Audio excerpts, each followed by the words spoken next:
bridge is one of the most renowned in Vermont for being haunted. The bridge here definitely is the most supernatural event that we have here in Stowe that seems to have been going on for over 170 years.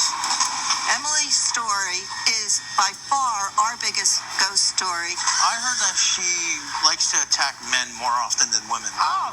I've had vibes that I can't explain any other time in my life. I was not a ghost believer, but when you have tons of different pictures and stories, you begin to wonder.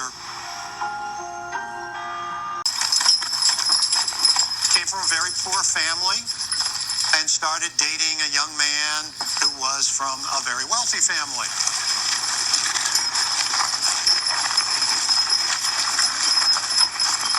They started to talk about marriage. His parents said, not going to happen, we will not allow it. So the young couple, being teenagers, they came up with a secret pact that they would meet here at midnight.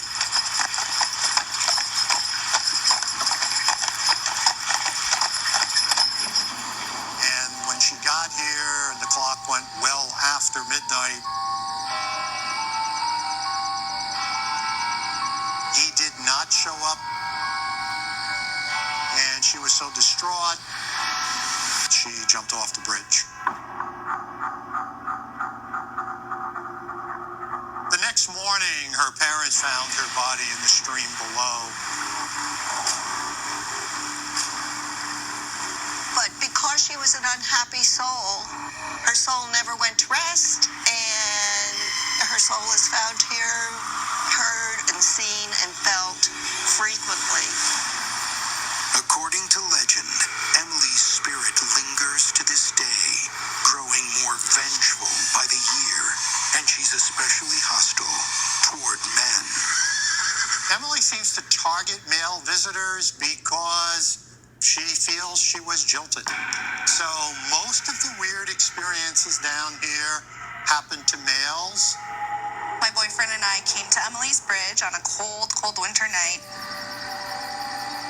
Decided that it would be something cool we could try to experience because we'd heard some of the lore around it. We pulled onto the bridge, cut the engine, and locked our doors.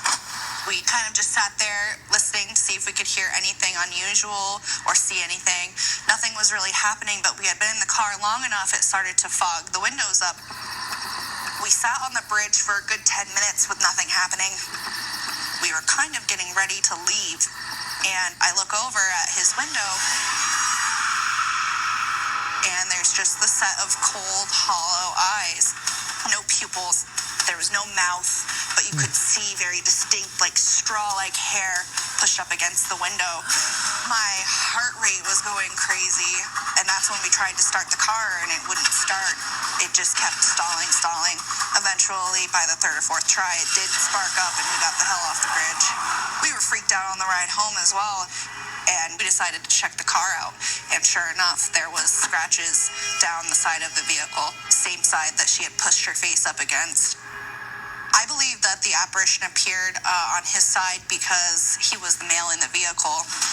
And those who taunt Emily in her cursed covered byway soon discover that hell hath no fury like a woman scorned. So I heard about Emmy's Bridge, and we're like, oh, we could go check that out. And we were interested in doing it. The moment we got here, we could feel the vibes. My brother Mike had gotten out of the car in a hurry. He was excited. I was a little more nervous. We could just feel something there. We could tell something was with us. Like she was right behind me, breathing on me.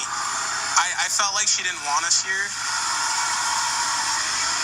My brother had gotten the idea to ask what it was like to be dead. What's it like to be dead? What's it like to be dead? What's it like to be dead? What's it like to be dead? As soon as I asked her that, I felt like this scratch. Oh. Something scratched me. I looked at my hand and I said, oh my God. I was bleeding. It was deep enough for it to bleed. He's screaming. He leaned up onto the bridge like he needed to hold himself while he was holding his hand. I felt weakness in my legs, weakness in my arms. I honestly was terrified. That's the moment I said, get in the car, we gotta go. I got home, washed it up, and I just felt weird. I felt like there was an evil spirit inside me. I just don't know what happened after that, but it was very terrifying for me. After the experience on the bridge, I started to get a little worried. I had brought my brother to a priest. He had blessed him, had read some passages from the Bible over him to cleanse him. Then after that, I just felt like relieved. I felt like I was lifted. I think if you're going to come to Emily's Bridge, you shouldn't antagonize a spirit. Nothing good comes from that. Take extra caution when crossing the Gold Brook, because this is one covered and cursed country road